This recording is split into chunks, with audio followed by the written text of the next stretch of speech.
जय जगन्नाथ। समस्त श्रद्धालु धर्मपद को शुणुवा श्रोतागण को पुनर्बार स्वागत। आमे पूर्व अध्याय पूर्व भाग देखिथिले जे धर्मा हाथ में बरकोली एवं ता सहित कुकुर को देखिबा परे बलिया कुकुर को देखिबा परे विशु महाराणा संदेह करिछि जे ये मो पुओ नुहे तो तापरे पुओ ठारू परिचय पाइला परे धर्मपद ठू परिचय पाइला परे पुओ को चिन्हि पारिछि।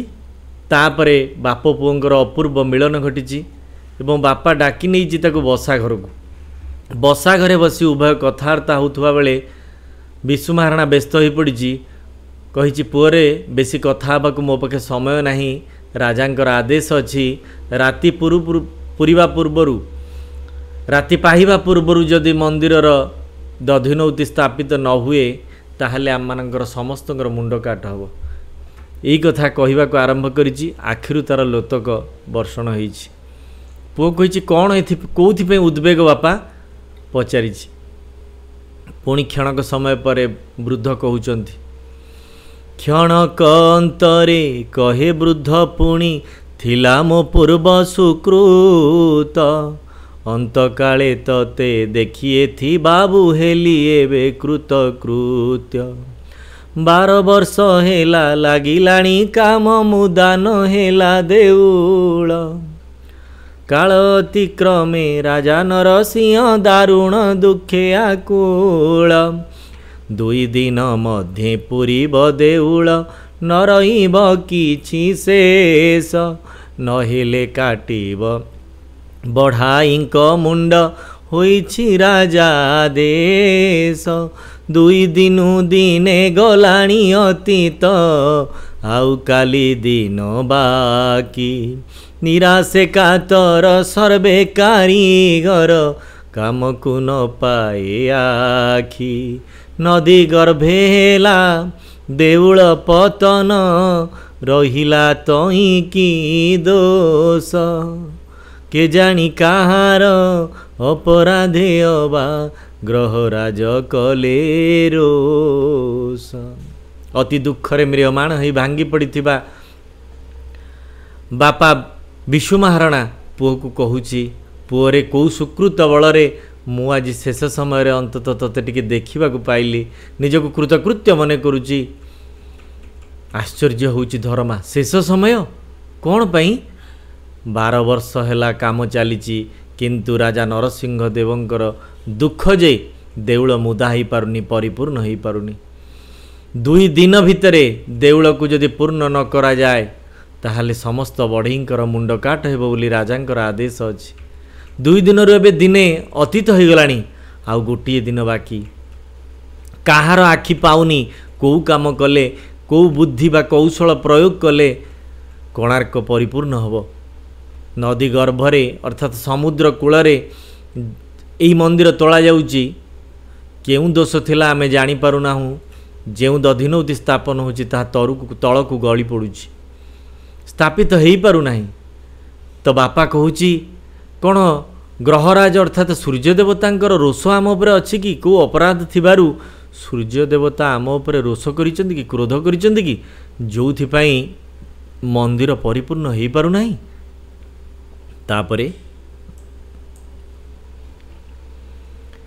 कले जेते जत्न न पूरे देउल न बसे दही नौती उपाय न देखी कारीगरंकर हजिलाणी बुद्धि वृत्ति छामुरे आदेश मंदिर मुकुटे हेव चुंबक खचित प्रभावे जाहार महोदधि बखे न जीव शत्रु बोईत 1200 बड़ाई एकु एक सर्वे शिल्प विद्या विशारद गढ़िचंती केते देउल अटाली सेतु दुर्ग जनपद जेझा बुद्धि बले गढ़ंती पथर खसी सबु पड़े तले देउल मुदिबा बुद्धि न दिशई निरस्त एबे सकले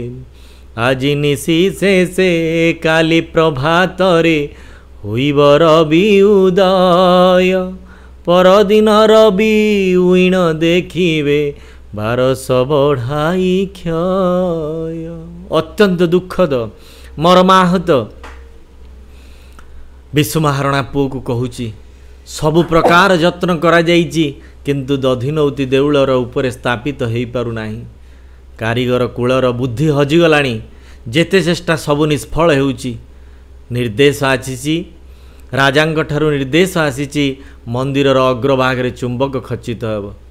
ସଜ୍ଜନ ସୁଧୀବୃନ୍ଦ, ଆମେ ଜାଣି ରଖିବା ଉଚିତ ସପ୍ତାଶ୍ଚର୍ଯ୍ୟ ମଧ୍ୟରେ ଆମ କୋଣାର୍କ ଅନ୍ୟତମ, ଯାହାର ବିଶେଷତ୍ୱ ଥିଲା ଯେଉଁ ମନ୍ଦିରର ଉର୍ଦ୍ଧ୍ୱଭାଗରେ ଏକ ଚୁମ୍ବକ ଦିବ୍ୟ ଚୁମ୍ବକ ଖଞ୍ଜା ଯାଇଥିଲା, ଯେଉଁ ଚୁମ୍ବକର ପ୍ରଭାବରେ ନିକଟରେ ଯାଉଥିବା ସମସ୍ତ ଜାହାଜ ଯିବାକୁ ଚେଷ୍ଟା କରୁନଥିଲେ, ଅର୍ଥାତ୍ ତାର କୂଳ ଦେଶକୁ ଆସିପାରୁନଥିଲେ। ତାର ନିକଟ ଦେଇ ଉପରେ ମଧ୍ୟ ଆକାଶରେ ଯାନ ଯାଇପାରୁନଥିଲେ, ବ୍ୟୋମଯାନ ମଧ୍ୟ ଯାଇପାରୁନଥିଲେ। ତେଣୁ ଭୟ ଥିଲା ଏ କ୍ଷେତ୍ରପତି ସମସ୍ତଙ୍କର। ତେଣୁ ଛାମୁଙ୍କର ଆଜ୍ଞା ହେଇଛି, ଅର୍ଥାତ୍ ରାଜାଙ୍କର ଆଜ୍ଞା ହେଇଛି ମନ୍ଦିରର ଅଗ୍ରଭାଗରେ ଚୁମ୍ବକ ସ୍ଥାପନ ହେବ। 1200 ବଢ଼ାଇ ଜଣଙ୍କ ପରେ ଜଣେ ସମସ୍ତେ ଥିଲେ ଶିଳ୍ପ ବିଦ୍ୟା ବିଶାରଦ। ଅନେକ ଅଟ୍ଟାଳିକା ଦେଉଳ ଦୁର୍ଗ ସେମାନେ ଗଢ଼ିଛନ୍ତି, ଜନପଦ ଗଢ଼ିଛନ୍ତି, କିନ୍ତୁ ଦୁର୍ଭାଗ୍ୟର ବିଷୟ ଏଠି 1200 ବଢ଼ାଇଙ୍କର ସମସ୍ତ ବୁଦ୍ଧି କଳା କୌଶଳ ବିଫଳ ହେଉଛି। ସମସ୍ତେ ଯେ ଯାହା ବୁଦ୍ଧିମତେ ଚେଷ୍ଟା କରିଛନ୍ତି ଦଧିନଉତିକୁ ସ୍ଥାପନ କରିବା ପାଇଁ, କିନ୍ତୁ ଦୁଃଖର ବିଷୟ ସମସ୍ତେ ନିରସ୍ତ ହୋଇଛନ୍ତି, ପରାସ୍ତ ହୋଇଛନ୍ତି, ବିଫଳ ହୋଇଛନ୍ତି। ଦଧିନଉତି ସ୍ଥାପନ ହୋଇପାରିନି। ପୁତ୍ରରେ ଆଜି ନିଶି ଶେଷେ କାଲି ପ୍ରଭାତରେ, ଆଜି ରାତି ପାଇଲେ କାଲି ସକାଳେ ସୂର୍ଯ୍ୟ ଉଦୟ ହେବେ, ପରଦିନ ରବି କ'ଣ ଦେଖିବେ? 1200 ବଢ଼ାଇଙ୍କର କ୍ଷୟ, ଅର୍ଥାତ୍ ସମସ୍ତଙ୍କର ମୁଣ୍ଡ କାଟ ହୋଇଯାଇଥିବ। ବୋଧୁ ଏହି ଚିତ୍ର ଆସନ୍ତାକାଲି ଉଦୟ ହେଉଥିବା ସୂର୍ଯ୍ୟନାରାୟଣ ଦେଖିବାକୁ ପାଇବେ। ୟାଠୁ ଭଳି ଦୁଃଖର ବିଷୟ କ'ଣ ଅଛି? ସତେ ଯେମିତି ଧରମାର ମୁଣ୍ଡରେ ବଜ୍ର ପଡ଼ିଗଲା। କେବଳ ବାପା ନୁହେଁ, ସମ୍ପୂର୍ଣ୍ଣ 1200 ବଢ଼େଇଙ୍କର ବିନାଶ ଘଟିବ, ବିଲୟ ଘଟିବ। ସମସ୍ତେ ଏହି ସଂସାରରୁ ବିଦାୟ ନେବେ। ରାଜା ଆଜ୍ଞାରେ ସମସ୍ତଙ୍କୁ ହତ୍ୟା କରାଯିବ। ୟାଠୁ ଭଳି ଦୁଃଖ ଧରମା ପାଇଁ ଆଉ କିଛି ନାହିଁ। ତାପରେ କବି ଗୋପବନ୍ଧୁ ଦାସ ରଚନା କରୁଛନ୍ତି କାରିଗର କୂଳର ସେହି ଦାରୁଣ ଚିତ୍ରକୁ। ଆଜି ସଞ୍ଜ ବେଳେ କରିବେ ବିଚାର ବସି ସବୁ କାରିଗର, ଯାଉଛି ମୁଁ ତେଣେ ରହି ଏଥି ବାବୁ ନିଶ୍ଚିନ୍ତେ ବିଶ୍ରାମ କର। ବାପର ବିଷାଦ ଦେଖି ଧର୍ମପଦ ଆଶ୍ଚର୍ଯ୍ୟ କହିବାଣୀ, ସତେ ନରସିଂହ ମହାରାଜ ଦେବ 1200 ବଢ଼ାଇ ହାଣି। ଉତ୍କଳର ଶିଳ୍ପୀ କୂଳ ସୁପ୍ରସିଦ୍ଧ ଦକ୍ଷ କାରିଗର ଗଣ, ମିଳିଛନ୍ତି ଯହିଁ ସେ କାର୍ଯ୍ୟ କି କେବେ ରହିପାରେ ଅପୂରଣ। ନଥିଲେ ଆପତ୍ତି ଦିଅ ଅନୁମତି ସଭାସ୍ଥଳେ ଯିବା ପାଇଁ, ଶିଳ୍ପ ଗୂଢ଼ ପ୍ରଶ୍ନ ଶୁଣିବି ଦେଖିବି 1200 ଜାତି ଭାଇ। ବାପ ପୁଅ ବେନି ତତକ୍ଷଣେ ତହୁଁ ଚଳିଗଲେ ସଭାସ୍ଥଳେ, କଲେ ତର୍କ ଯୁକ୍ତି ଉକ୍ତି ପ୍ରତିଉକ୍ତି ଯେ ଯା ବୁଦ୍ଧି କୌଶଳେ। ଚାଲିଲା ଘଟଣା ପ୍ରବାହର ଉତ୍ତେଜନାପୂର୍ଣ୍ଣ ମୁହୂର୍ତ୍ତ। ବାପ କହୁଛି ଆଜି ସଞ୍ଜ ବେଳେ ସମସ୍ତ କାରିଗର ମାନେ ଏକାଠି ବସି ସଭା କରିବାର ବ୍ୟବସ୍ଥା ଅଛି। ମୁଁ ଯାଏ ତେଣେ ନିଶ୍ଚିନ୍ତ ବିଶ୍ରାମ କର ପୁଅ, ତୁ ଏଇଠି ବିଶ୍ରାମ କର। କାରଣ ସନ୍ଧ୍ୟା ସମୟରେ ସମସ୍ତ କାରିଗର ମାନେ ଆଉ କିଛି ନୂଆ ଯୋଜନା କରିବା ପାଇଁ ସଭାର ଆୟୋଜନ କରିଛନ୍ତି। ବାପର ଦୁଃଖ ପୂର୍ଣ୍ଣ ମୁଖ ତଥା ହୃଦୟର ବିଦଗ୍ଧ ଅବସ୍ଥାକୁ ଦେଖି, ହୃଦୟର ବିଦୀର୍ଣ୍ଣତା ଅବସ୍ଥାକୁ ଦେଖି ପୁଅ କହୁଛି, ସତରେ କ'ଣ ନରସିଂହ ମହାରାଜ 1200 ବଢ଼େଇକି ହାଣିଦେବେ? ଉତ୍କଳ ଶିଳ୍ପୀକୂଳ ଯେଉଁ ପ୍ରସିଦ୍ଧି ଅର୍ଜନ କରିଛି, ସେ କାରିଗର ମାନେ ସମସ୍ତେ କ'ଣ ଏଥିରେ ଅପୂରଣ ରହିଯିବ? କାରିଗର ମାନଙ୍କର କାର୍ଯ୍ୟ ଅପୂରଣ ରହିଯିବ? ଏଡ଼େ ଏଡ଼େ କାରିଗର ଯେଉଁ କାରିଗର ମାନଙ୍କର କାର୍ଯ୍ୟ केवल भारत नुहे संपूर्ण विश्वविदित सेमानक कार्य अपूर्ण रही बापा मुझे अनुमति मागुची मते सभास्थल को जीवाई तुम्हें अनुमति दियो मुझे शुणिमी है गूढ़ प्रश्न शिल्प गूढ़ प्रश्न शिल्पी माने कौ द्वंद्व पड़ती ता उपरे प्रकृत प्रश्न कौन आ तार सिद्धांत कौन केउ सिद्धांत को नहीं आलोचना तर्क वितर्क होउची हे बापा मुझे शुणिया को चाहे बापा तुम्हें मत अनुमति दियो सभास्थल को जीवाई तापरे बापा विशु महाराणा धर्मा को अनुमति देइची तत्क्षणात् दुई जन जाक सेइठु बाहरी जाइचंती सभास्थल को एवं सभास्थल रे देखिबा को पाइचंती जुक्ति तर्क उक्ति प्रत्युक्ति जे जहाँ बुद्धि कौशल रे कारीगर माने निज निजर मत को उपस्थापन करुचंती ये कौची एभली कले दधिनौति स्थापित हो सी कौच ना सेमिति कले हेनी एमिति कले हम निज निज बुद्धि और ज्ञानर दक्षतार समस्ते प्रदर्शन करुचंती समस्ते कहउचंती ए देउल निश्चित भाव पूर्ण हम मु जहाँ कौची सेमिति कर समस्त उक्ति प्रत्युक्ति भितरे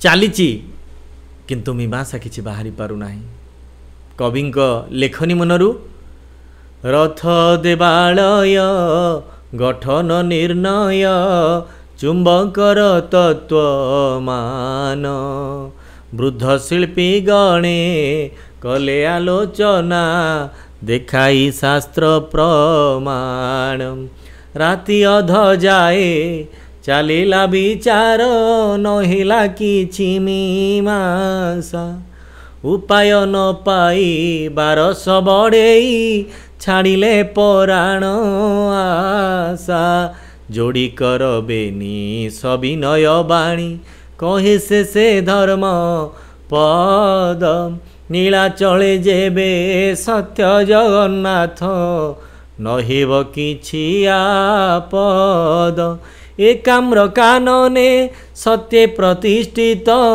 जेबे प्रभु लिंगराज न सहिब केबे निंदा अपख्याति उत्कल शिल्पी समाज जागा नलु जेबे सत्य वेद मंत्रे उठी थिबे वीर जाई मुंड कटा होई न मरिबे थी केबे 12 बढ़ाई चली उक्ति प्रत्युक्ति समस्त कारीगर माने निज निजर जुक्ति उपस्थापन करुचंती किए कौची रथ देवालय गठन निर्णय चुंबकर तत्व मान रथ देवालय केमिति गढ़ाई कोणार्क केमिति गढ़ाई ता उपरे चुंबक को किभली स्थापन कले ताहा स्थिर ही रही पारिबो शास्त्रर प्रमाण काढ़ी किए बुझौची हाँ वृद्ध शिल्पी माने अर्थात अभिज्ञ दक्ष शिल्पी माने निज निजर जुक्ति को शास्त्र आधार रे उपस्थापन करुचंती राति अध जाए आलोचना चली किछि मीमांसा हो पारि नाही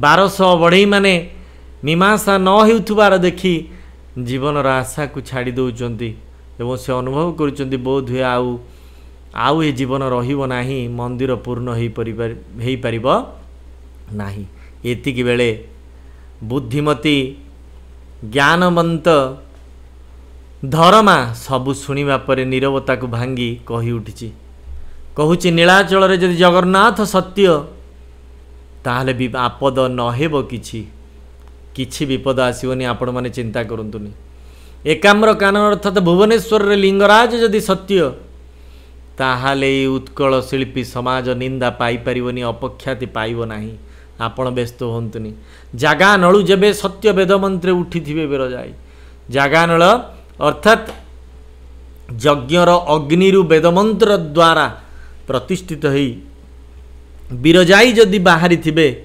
ताहले माँ बिरजांक नाम नहीं कहूची 1200 बढ़ई केबे मरिबे नाही तांकर किछि भी क्षति हेबनी तांक जस कीर्ति रे कलंक लागिबो नाही धर्मा सते जेमिति विचलित प्राण भितरे आशा संचार कला भली संजीवनी मंत्र प्रयोग करुची जार शब्द रे समस्ते हतचकित होई किछि समय पाई ठिया हेउचंती कौन ये छोट पिला आश्चर्य भाव रे भली कहूची नीरवता को भांगी कौन या पाखे किछि समाधान अछि ସମସ୍ତେ କିଛି ସମୟ ପାଇଁ ନିରବି ଯାଉଛନ୍ତି ଏ 12 ବର୍ଷର ବାଳକ ଧରମାର କଥାକୁ ଶୁଣି। ଏଇଠାରେ ପ୍ରସଙ୍ଗ ଏହି ଭାଗରେ ସମାପ୍ତ ହେଉଛି। କ୍ରମଶଃ ଆର ଭାଗରେ ଆମେ ଏ ପ୍ରସଙ୍ଗକୁ ଆଗେଇ ନେବା। ଜୟ ଜଗନ୍ନାଥ।